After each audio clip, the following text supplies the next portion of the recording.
Hello, this is That Talking Podcast. I'm JJ Starr. And standing in for Downtown Andy, I am John Q. Pemberton. See, I've got the cane. Well, welcome, and welcome to you, sir. Good day. We're here to talk. Good day. We're here to talk and bring some civil discourse to an otherwise discordant world. How are you? Oh, I'm okay. Yeah. Coming down from all of this thunder that I don't like. And thunder. The dog and I were thunder buddies for a while today. It got really dark. Like I was trying to work on stuff and then it got really dark and I'm just like, I guess we don't work no mo. See, I'm putting Downtown Andy off to the side. Why? I like him so much. It's been a day. It's been a day. And as John Q. Pemberton, I can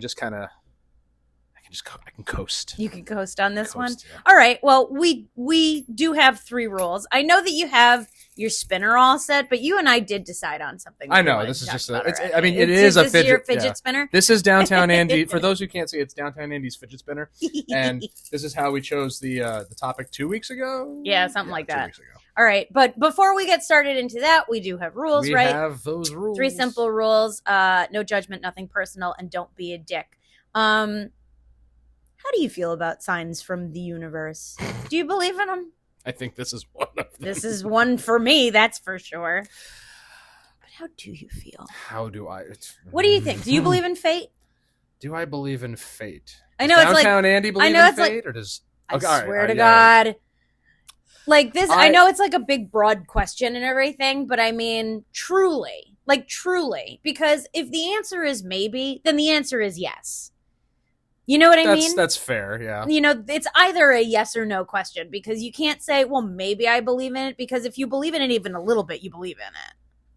Do you? Do you? Do you? Do you? I do. I do. 100%. I had a premonition you were going to show up. But that's why I want to know about you. Me. Do I believe in fate? Do you believe in fate, in destiny, in meant to be, beschert? I don't know if my answer is going to lead towards my belief in it or not. I've certainly questioned it. I have wrestled with it. I have thought about it. I have wondered,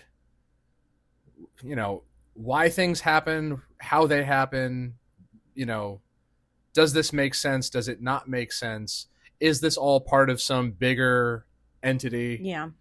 I was raised very religious, You were raised in the church. Some would argue that, that and fate go in hand. Well, I mean, there's that famous line from Ghostbusters, where, call it fate, call it luck, call it karma. It is all, it is one and the same thing.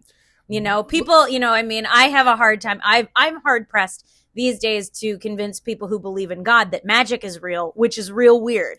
I had a really difficult time accepting people who believe that magic is real or that there are supernatural forces about or, things of that sort. The more important question I would think is, why is this on your mind?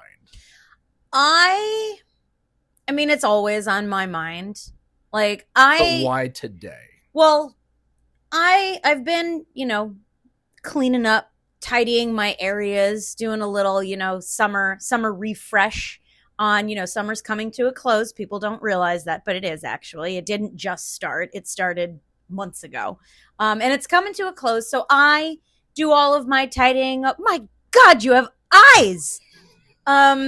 It's and in doing that, I have discovered, several fortune cookies that I have saved. Not the cookie itself. I ate the cookie. I would hope not. But the fortune within the fortune cookie, which I have saved.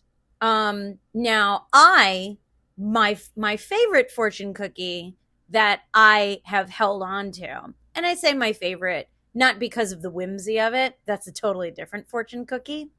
But the fortune cookie that I'm speaking of is the one that told me about you. That's right. Yes. And ever since then, I refuse to deny. I don't even question it. I refuse to deny the cookie. And I got 3 fortune cookies in the same bag of Chinese food in May that literally said, your life is about to change and just roll with it because it's all going to work out. And that was right before I had my surgery. I lost my job. And, you know, we've been going through all of these heavy duty changes and everything. And as, you know, I'm reading them and stuff, and I hold on to them because I've been called a pack rat, but the fact of the matter is I do have, you know, I have a very sincere attachment to things that I equate to being fated. So I hang on to those things. You know, they're mementos. There are, you know, reminders of things that, you know, have more of a deeper meaning to me than probably the average bear. I don't think that you will ever meet a bigger advocate for that sort of pack ratting than me. Yeah, but do you save fortune cookies? I have. You save things I save to remind you of the past. Yes. Do you save anything? Do you hang on to anything that makes you think about the future? I don't know that anyone's ever asked me that before. Do I hang on to anything? Have you ever held on to something that you felt meant something for your future? That you stumbled upon? You know? Literally everything that I've ever seen as an investment. No. Why no? No, I'm not talking about a plan. I'm talking about something that came into your possession, crossed your path by accident. Listen, I was raised by a woman who thought that everything in the world was going to be worth money someday. She hung on to, and I'm not even joking, empty Coffee Mate bottles with R2-D2 on the front because they were going to be worth money someday. That's not what I'm talking about. I know that's not what you're talking about. So then answer the question at hand. For example, I've held on to leaves that have... Well, to each their own. That have spoken something to me. All right, as far as like, you know, I'm talking about fate. I'm talking about destiny. I'm talking about an unscripted future. Or perhaps a scripted future. The honest answer is I have seen way too many movies and TV shows to give a logical answer. Well, it's not logical. This isn't logic-based. All right, maybe logical is the wrong word. Logical is the opposite. I've seen too many movies and TV shows to give what I believe to be an adequate answer. Because you see these things played out on stage and screen. Mm-hmm. And have for, you know, many times over. I don't know. Because this is a tough one. You caught me off guard here. I'd like to. I will honestly say I would like to. Okay. Believe in fate. But believe in destiny. So perhaps you believe in it, but you're skeptical. The same way I'm skeptical about religion. Like, I grew up being told, you know, believe this, believe that, don't question, you know, and eventually I did start questioning because then things of scientific nature started challenging the things that I was taught as, you know, in my youth. Mm-hmm. And so it's, you know, there were things that started to make more sense to me far beyond the inexplainable. Okay. I'm waiting for not the revelation or the epiphany, perhaps, but, you know, who knows? Maybe. I know what you want me to say. I want to know the truth.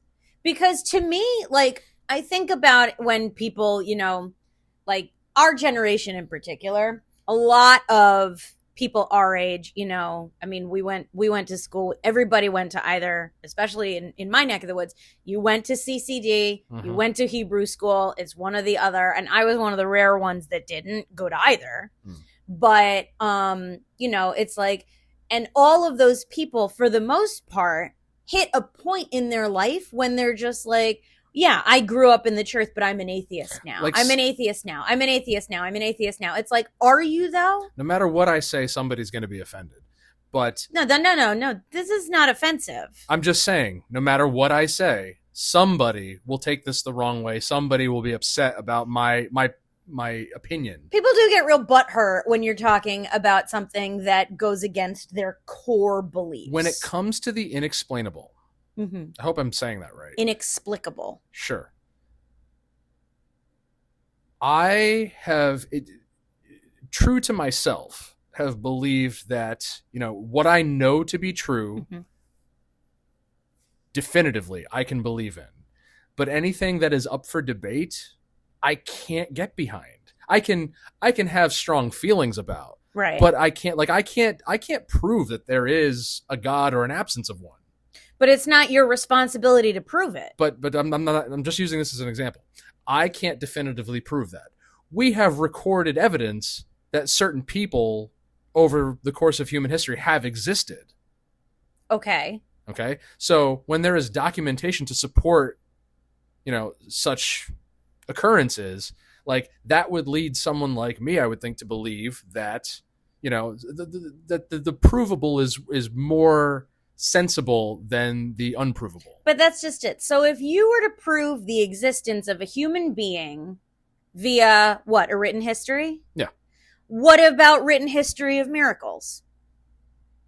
Because you talk about at least 2,000 years ago when people believed en masse in the idea of the miracle. And they wrote in history. I know. They wrote histories that this was not debatable. And and to be completely honest, I chalk that up to hallucinogens and freaking misdirection. So let me ask you this. If you see something with your own eyes, you see something, but nobody else saw it, does it not exist because you can't prove to anyone else that it happened? Let's stay on that for a second. Okay. So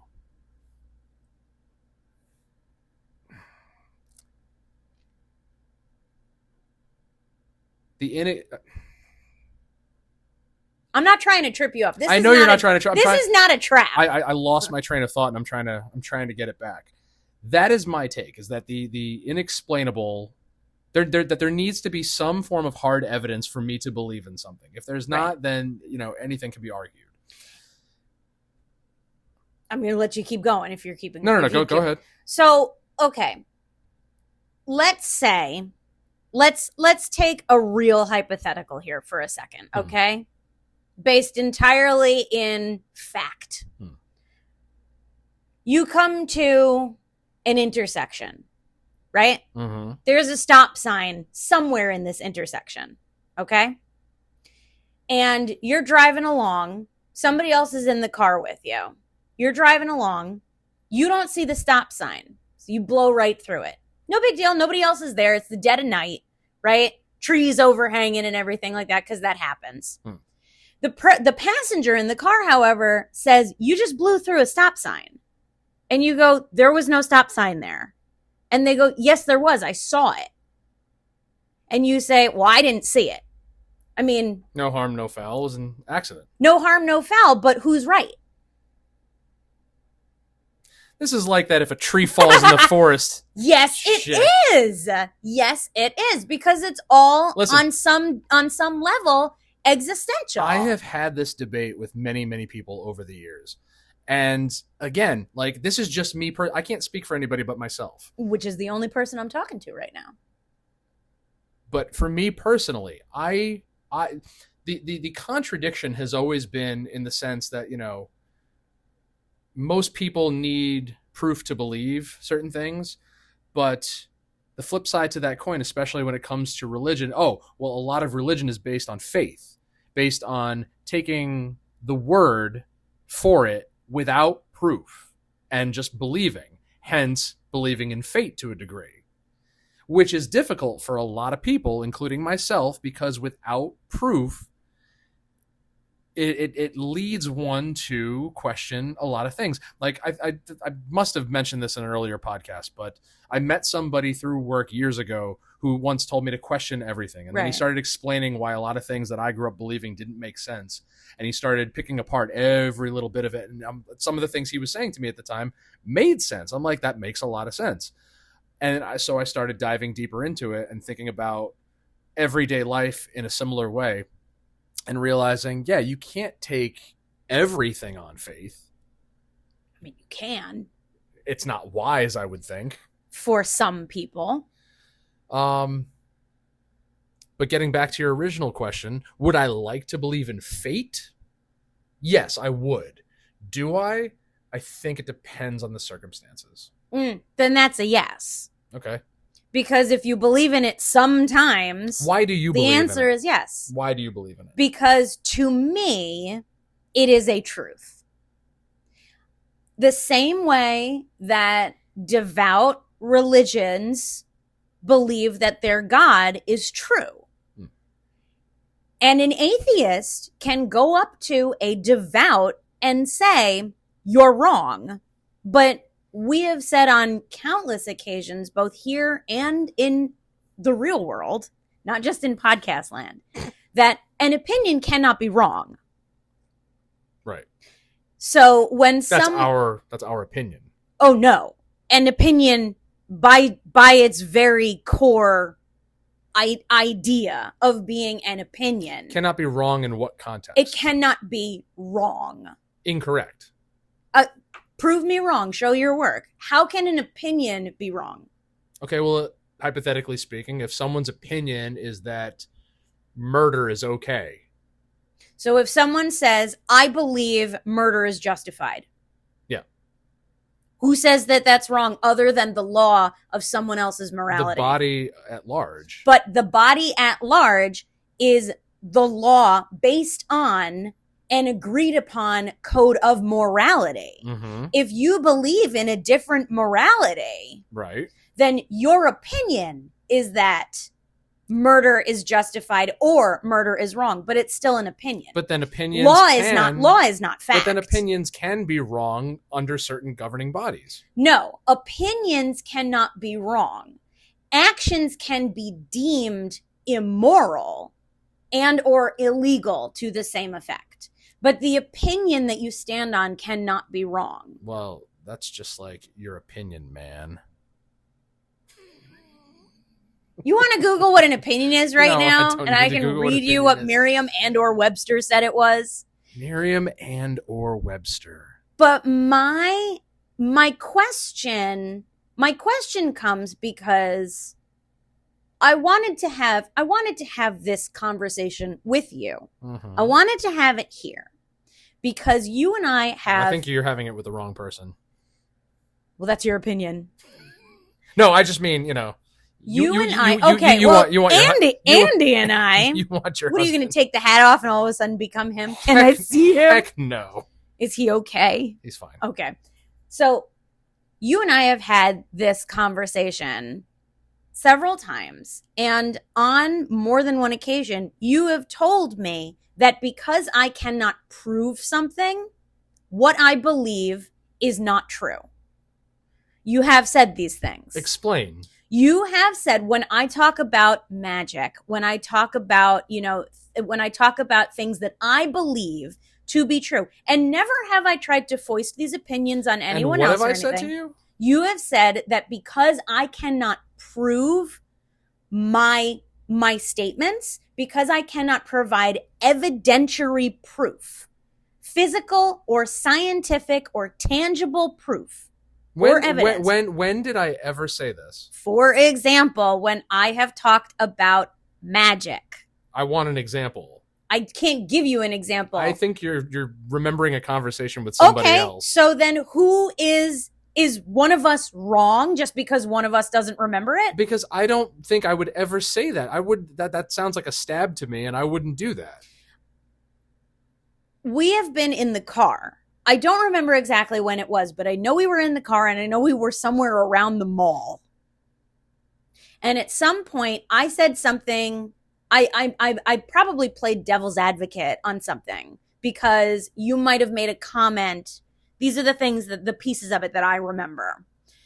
You might have made a comment that I played devil's advocate on, and you pushed it to where I was saying, but someone might believe in that. For example, I believe in that. And you have said, well, then you're wrong. You and I also have a tendency to conflate certain conversations with other ones. Yeah, but I mean, this conversation didn't not happen just because you don't remember it. I've said that to you many times.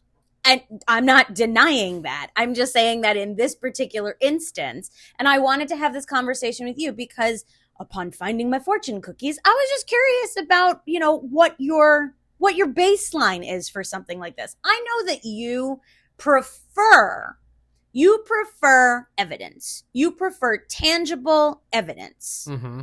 You prefer it because it speaks to the part of your brain which really sort of grabs with both hands onto what is provable is real.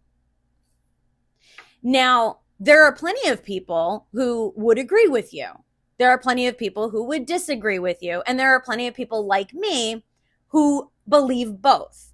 Because I think too many people, and this is a broad statement for everybody now. This entire conversation is a pretty broad statement. Not just you. I'm talking about everyone who, sort of pit the idea of science versus religion because they're not mutually exclusive. They don't have to be.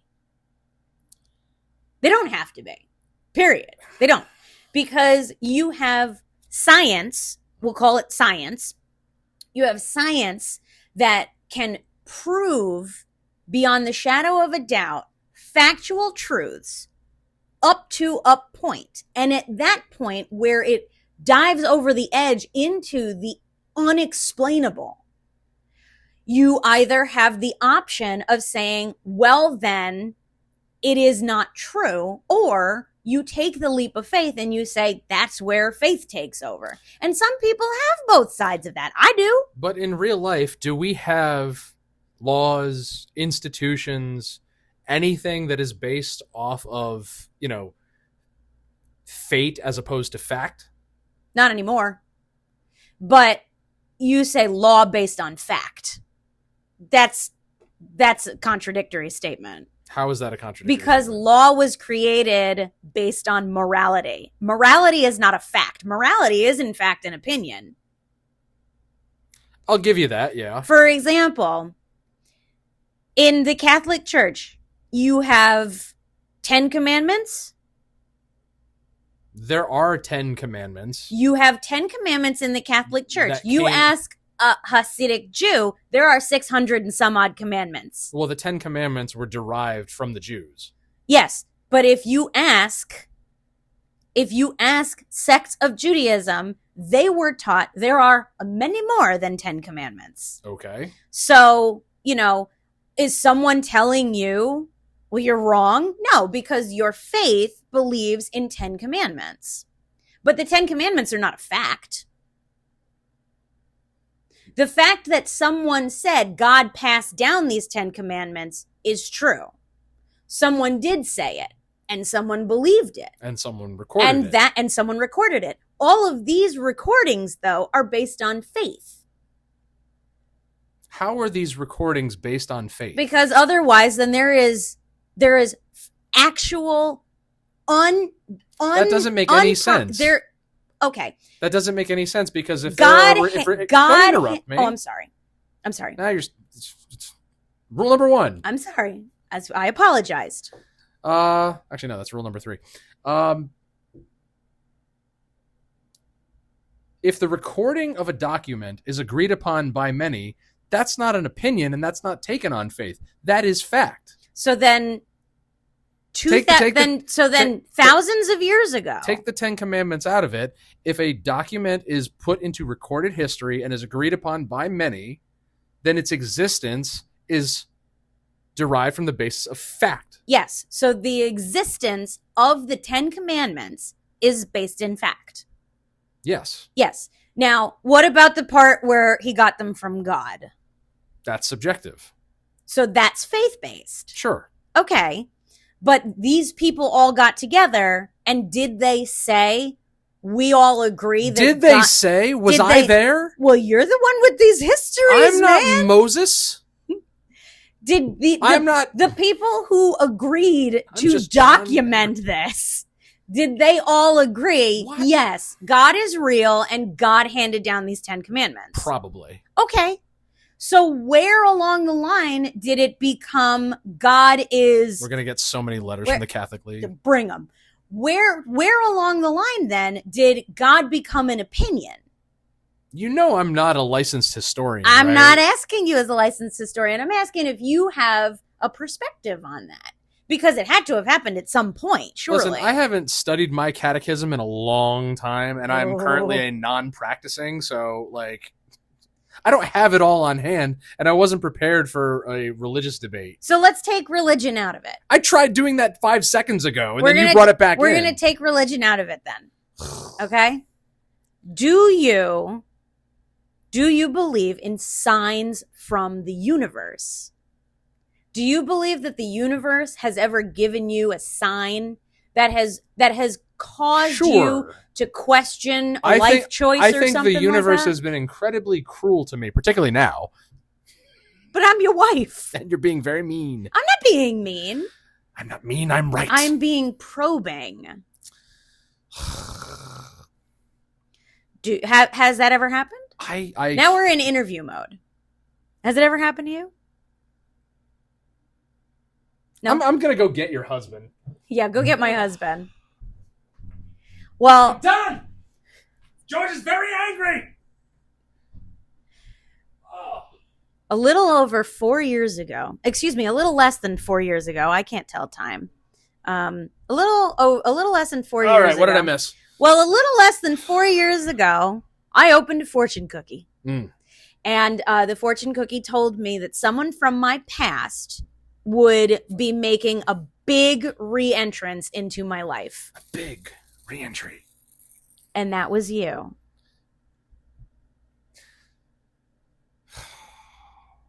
Do you deny my fortune cookie?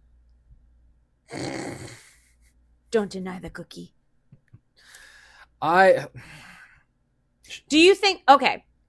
This is not a trap. This whole episode is a trap. No. It's a trap! No. This is not a trap, okay? Right here. Do you think I'm a silly fool? Yes. Are you being honest? Yes. No, I'm asking you. Now that I can see your eyes, I still can't tell what's going on. Do you think I'm a silly fool? No. Okay. Because I am the kind of person that I'm just, what you believe in is none of my business. But how do you feel about it? Again, to each their own. I believe in what I believe in. And if someone, like, you have been witness to people telling me I'm stupid for believing the things that I believe. I have. And you've also watched me eject them from our house. I have. And you've also watched me eject them from my life. Yep. I couldn't care less what someone's opinion is about my beliefs, my way of doing things, what I like, what I don't like, what I choose to do with my life. Mm-hmm. Do I think there are signs of fate in the world? Maybe, probably. But I don't know for sure. I don't have tangible proof. I can't. And you want tangible proof. Doesn't everybody? Yeah. Do you not want tangible proof for the things that you believe in? I don't need it. I know you don't need it, but don't you want it? I don't have a desire for it because having tangible proof of it would not alter how I feel about it. But don't you want it? Not particularly, no. Are you sure? Are you sure? I've never in my life focused on I want proof. Are you telling me that you wouldn't want one of those P-doves out there to come flying in through the door one day, land on your finger, and tell you that things are going to be looking up in English? Soon? No, in Pedovidov. Okay, well, I don't believe that... Don't let them hear that. I don't believe that a bird is going to come in here and talk to me. But a bird in the hand is worth... It is worth two in the bush. Why do you believe in fate? Why? Hang on 1 second. We're back. Sorry about that. Oh my god. That bird is sending you a sign. What did you ask me? What was your question? I think it's pretty safe to say you and I are both getting to the point in our lives where we should start writing stuff down. train of thought is just derailed completely. Yeah. Why do I believe in fate? Yeah, sure. Why? Okay. Why do I believe in fate? Because to me, I have seen proof of it. In what form? In the form of questions answered. Questions, needs, wants, desires, curiosities and everything. Things that, unsureties made sure. Ooh! Jimmy Durante didn't go ooh ooh. Do you have something to say? Does exist because there have been many instances of me thanking karma for doing me solids in the recent past, where I have taken to social media to be like, thank you, and if you want to, this person and that person, wouldn't mind that. Yeah. I mean, I joke about it in the sense that, like, if I'm in the kitchen and I'm dropping stuff left and right, I'm like, the fucking universe hates me. Fucking universe hates me, right? Because it'll happen, like, one after the other in a very short amount of time, and I'll get so incredibly angry. Yeah. Or, if something very, very bad happens to me on any given day, and I'll be like, what am I, a shit magnet? Like, why me? Why now? Yeah. But that's more in like a humorous kind of joking around. Right. I don't know what the word for that is. Like a facetious. Thank you. Just being facetious. As far as you and I getting together, sure. Yeah. What if it turns out that the reason why I took the hat off so now my brain can breathe. What if it turns out that the reason why you keep dropping stuff in the kitchen is because, like, there's money, like, under the floorboards? No, just pieces of dog food. But what if it turns out that, like, that crevice that shit keeps falling into in the kitchen? What if we pried that up one day and found, like, somebody stowed money under there? That is the universe telling us Shirley Maisel style to fill that fucking thing. And that could be it too. I mean, look, you lost your wedding ring, like, right after we got married. That's what I get for washing my hands. And it came back. Okay? You say that the cat had it. The cat had it then hidden somewhere because it was not under the cat box. Has the universe given me proof? Again, that's debatable. It comes in certain forms. Like, I've heard a million people say, like, certain people can't, wind up together if, these people don't break up and things of that sort. I mean, there's some truth to that, sure. I mean, that's, yeah. And that's just it, is that those are the things that, some people want to believe are signs from the universe. And maybe they're not. Maybe they're not. But maybe they are. And maybe they are because they want to believe so. Like my mother was a big believer in, I don't know, she probably heard this from, like, Mother Angelica or something like that, but she always used to say, she's like, your suffering is what gets you into heaven. Now, she was a devout Catholic, and she always... Is that something they teach you? It's not something again, I think she just, like, heard some prominent, like, nun or somebody say that and then just adopted it. But she believed it. Yeah. And, And so she chose to suffer? Nobody chooses to suffer, but, it leads one to believe that if you suffer a lot, not by choice, it's just, right. if suffering is thrust upon you, you're on the fast track to the good life. Maybe it's not the suffering that would get you into heaven. Maybe it's the surviving the suffering. Maybe that's it. And that's something that is along the exact same lines of what I tell you a lot of the time, is when you ask, why am I a shit magnet all of a sudden? I always say, maybe the good is coming, and you can't earn the good unless you've dealt with bad. The God's honest truth is this. Part of me doesn't want to believe. Part of me can't help but believe, but part of me just doesn't want to. You want to believe that it's all in your control. I want everything to be in my control. Right.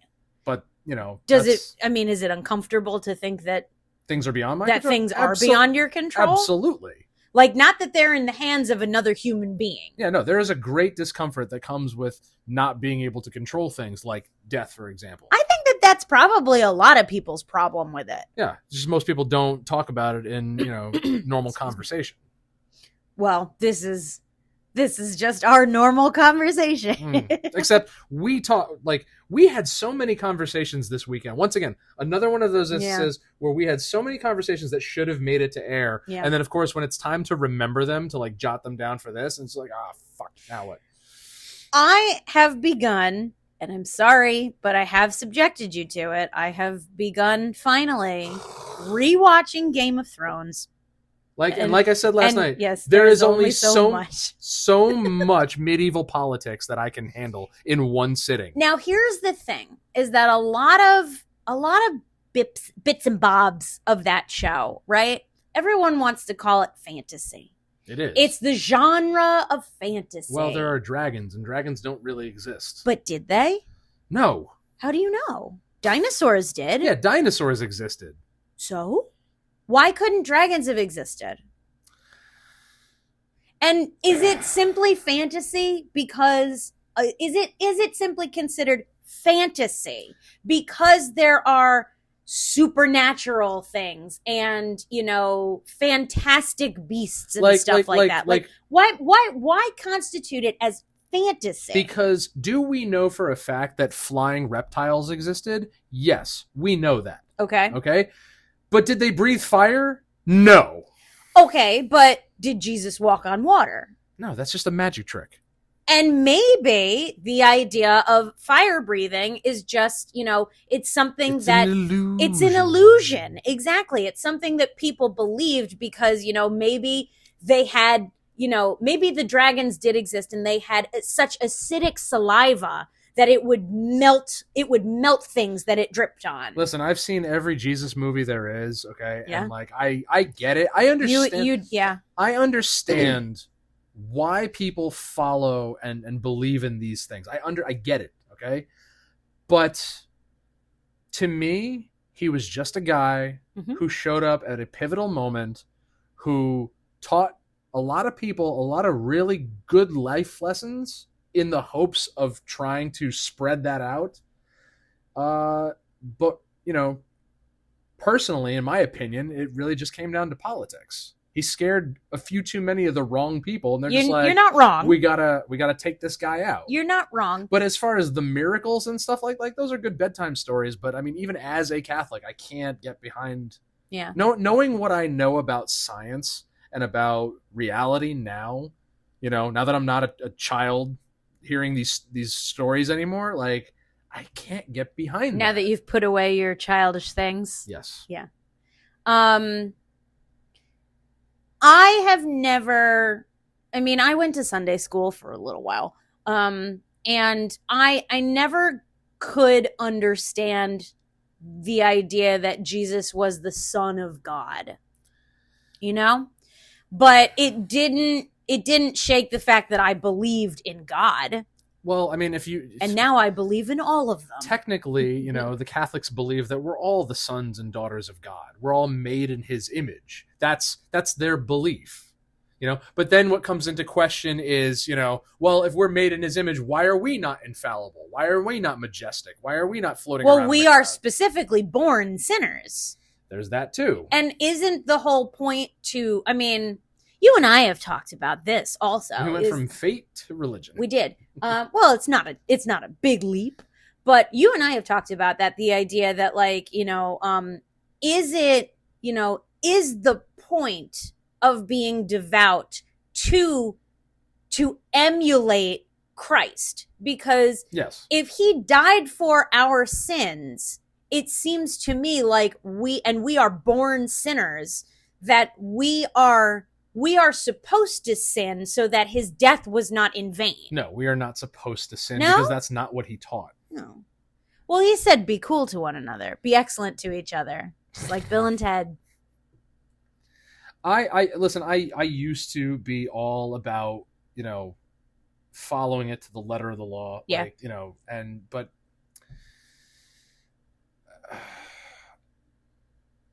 I think part of the reason that you have that there are people in the world that are just like 24/7 sinners is because they couldn't care less about emulating Christ. And take Christ out of the equation, they couldn't care less about being a good person. Like, you don't have to follow Christ to be a good person. No, You don't have to go to church. You don't have to follow the commandments. You don't have to read into that stuff. You don't even have to know who he was. No. You know, manners are free. Manners are free. But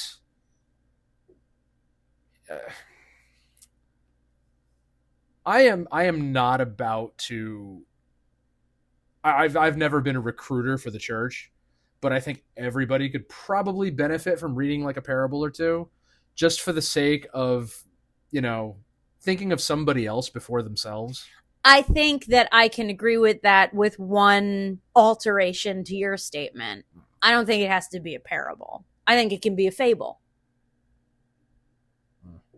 I think that you can read, you know, I think that you could read any myth or legend and learn the same sort of lessons. But in the same sense of reading a parable, I think that, you know, I mean, you get out of it what you want to, you know, and that's just it, is that, you know, I think that sort of brings it back around to the whole idea of fate and destiny, and the idea that maybe you, for example, don't know that you believe in it. Like, this is something I've never told anybody before. Oh, okay. Podcast exclusive. Oh. Having grown up Catholic, okay, strict Catholic household. Yeah. I don't want to say I've looked down on other Catholics or thought I was better than them or anything. Okay. But when it comes to the unbelievable, you know, the mystical, the taking things on faith, the magic, it's always felt kind of silly to me. So in my mind, it's like, I'm going to take the lessons that they teach for the sake of morality, but I'm going to leave all the fantasy shit at the door, because the morality stuff makes sense to me. Be a good person, be kind to others, be good to your parents, your children, your friends. Right. Don't covet, don't steal, all that stuff, like the stuff in the Ten Commandments. But as far as believing in the walking on water and the loaves and the fishes and the fucking everything else that they talk about, it's just like, that's a nice party trick. How do you feel about manifestation? In what way? In the idea that if you want something enough, you can make it happen. I'm not suggesting you can change. It's a nice idea in theory. I'm not suggesting you can change the color of your eyes, but like, you want. There's a lot of. He laughs. Because there's a lot of people in the world who, through manifestation, think that they can change things about themselves. But they can change. They can change things about themselves if they want it bad enough. If you want something bad enough, and here's I'm not opening this can of Here's worms. the thing, though, is that if you want it bad enough, you can change it about yourself. You can change any aspect of yourself, any aspect of your personality. And even if you say, you know, like, well, I can't change the color of my eyes. I don't want brown eyes. It's like, they have contacts. Go buy them. You know, buy colored contacts, and you have all of a sudden changed the color of your eyes. I think you made me a believer in real time, or maybe you just unlocked the you know. Oh, I love this. How? Keep your pants on, I'm so Cecil. excited. Tell me. Again, part of me isn't sure. Part of me doesn't want to. Okay.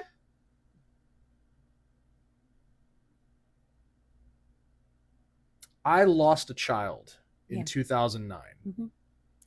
And Henry was born in 2017. I can count on one hand the amount of times that I have ever had to discipline him, yell at him, get mad at him. Right. Like, that kid is a saint.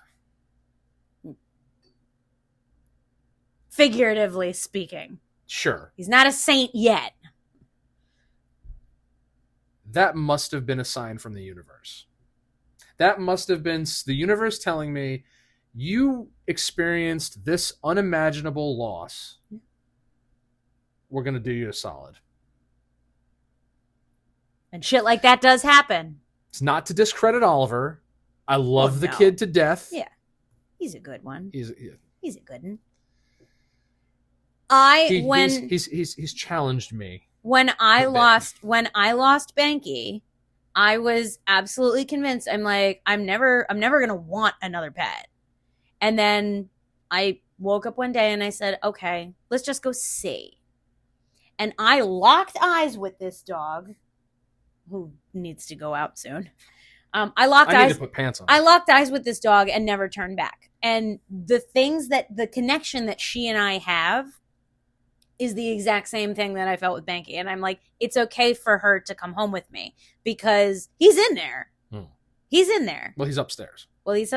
But like a piece of him, the piece of him that needs to be with me all the time is now in her. So that, and these are the things that I'm talking about, these faith-based things that are okay to believe in, even if someone thinks you're a silly fuck. Now, conversely, I have questioned the universe on many occasions in, when like the most dramatic things of your life tend to happen.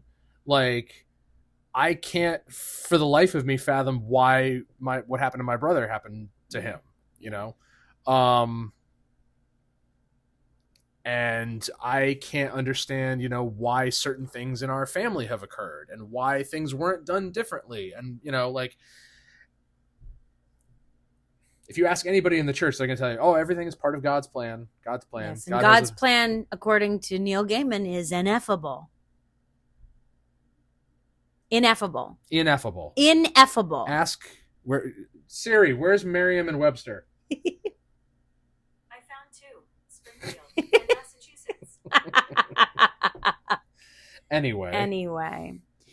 I'm a firm believer in the balance of things. I'm a firm believer that, we deal with great griefs in order to manifest great thriving. I truly believe that. I don't think that it's always fair. I don't think that it's always timely. But you do. But I absolutely believe it, and no one will ever change my mind about that. And that's the fact of it. Do you want me to go get you the mug? You want to go get me the mug? Do you want the mug? the change my mind mug? I just that's just it. Is that, and I'm not here to change someone's mind, but I am always curious about whether or not people feel the same way and have agreeable perspectives. But I'm also curious when they don't, why? Because like I said, you will always hear tell of an atheist questioning a devout. But you don't always hear about it the other way around. About a devout questioning an atheist. Well, because again, the atheist is the one who gets the Bible printed on him after he dies. And becomes a tree that you print a Bible on. Exactly. But I can understand atheism. I understand all of it. Oh, what's the other one? Agnosticism. Is that the absence of gods? No, that's atheism. No. An agnostic is on the fence. Okay. I hear differing, explanations. Atheism is no God. Okay. As an atheist, no God. Grammar. Yeah. That's your Latin roots working. This was an odd talk. It was an odd talk, and it's probably not the end of it. An odd duck. But it was a good one, and it was, it's been a good time. Oh, there go your eyes again. There they are. But it was fun, and thank you for sticking it out with us out there in podcast land. We've had a blast. Next week, we're back to... Next week, we'll spin the wheel. It says, roll for initiative. I don't know what that means, but... We'll have to look up the rules for D&D. But yes, thank you. Find us on social media, DT Andy and JJ Star with 2 R's, Tax Collectors and Harlots, and Coat of Arms Tattoo and Love Hard Art. We're all out there. You got something happening, right? Friday the 18th, we're at the Cellar in Hamden. This coming Friday. Is that this Friday? Yes, it's this Friday. And the day after, Coat of Arms Tattoo in Bethel, Connecticut is celebrating their 1-year grand anniversary. Very excited. Come out. We're going to be doing, flash events. I'm going to be there. Are you going to come? When? Saturday? Saturday. I got to work. Oh, well, I'll be there. Oh, gee, go have fun without me. Well, we can go after work. And yeah, thank you. I don't say it enough. Thank you for our theme song and your open-mindedness. Thank you for probing me again I like doing that, and I mean, you like doing it to me, on but the in different ways. podcast. Yeah, exactly. And you probe me off the podcast. And with that, we're gonna call it. And thank you again from the three of us at That Talking Podcast. I'm JJ Starr. I am all of the characters you see before you. We'll talk to you later.